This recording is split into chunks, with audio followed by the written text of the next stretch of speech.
સુરતમાં ફરી એકવાર લિફ્ટ ખોટવાના કારણે એક વ્યક્તિ ફસાઈ ગયો હોવાની ઘટના સામે આવી છે. સુરતના ઉધના વિસ્તારમાં આવેલી છાયડા હોસ્પિટલમાં એક વ્યક્તિ ફસાઈ ગયો હતો. આ વ્યક્તિને રેસ્ક્યુ કરીને સહી સલામત બહાર કાઢવામાં આવ્યો છે. મળતી માહિતી મુજબ સુરતના ઉધના વિસ્તારમાં આવેલ છાયડા હોસ્પિટલમાં ત્રીજા માળ પર એક વ્યક્તિ લિફ્ટમાં ફસાઈ ગયા હતા. એ વ્યક્તિ પાસેથી મળતી માહિતી મુજબ આજે રવિવાર હતો, જેનો ખ્યાલ ન હતા. હોસ્પિટલમાં તપાસ માટે આવ્યા હતા, પરંતુ સિક્યુરિટી સ્ટાફ અને કોઈ પણ વ્યક્તિ ત્યાં ન દેખાતા તેઓ લિફ્ટમાં ત્રીજા માળ પર જવા માટે અંદર લિફ્ટમાં ગયા હતા. ત્યાં અચાનક લિફ્ટના દરવાજો લોક થઈ ગયો હતો. લગભગ અડધો કલાકથી વધારે સમય તેઓ લિફ્ટમાં ફસાયા હતા. ત્યારબાદ તેઓએ ફાયર વિભાગને કોલ કર્યો હતો.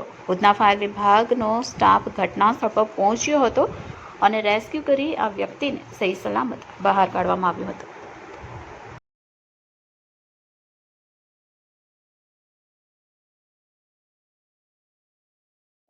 મારું નામ ભાસ્કરભાઈ વાનખડે છે.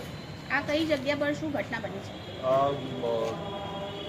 જીવનજ્યોત સિનેમા જે હતા ને પહેલાં, આમાં જે સાઈડો કરીને એક હોસ્પિટલ છે ઉપર, એની લિફ્ટમાં એ ઘટના ઘડેલી છે. એટલે શું ઘટના બની? ઘટના કે મારી તબિયત ખરાબ હતી. આજ મારે 4થી વધારે ઝાડા થઈ ગયા. ડૉક્ટર મને કહે છે કે અમુક રિપોર્ટ તમે કરો. તો મને એવું લાગ્યું કે ભાઈ ચાલુ હશે, લગભગ 9, 9:30 સુધી આ ચાલતું હશે. પણ આજ ખ્યાલ જ નથી કે આ બંધ હશે સન્ડે. એટલે આ લિફ્ટ ખુલ્લી હતી, એટલે હું સીધી લિફ્ટમાં એન્ટ્રી કરીને ઉપર જઈને આ લોક થઈ ગઈ. તે બાજુ પર લોક થઈ ગયું, એ બાજુ પર લોક થઈ ગયું. હું ફસાઈ ગયો.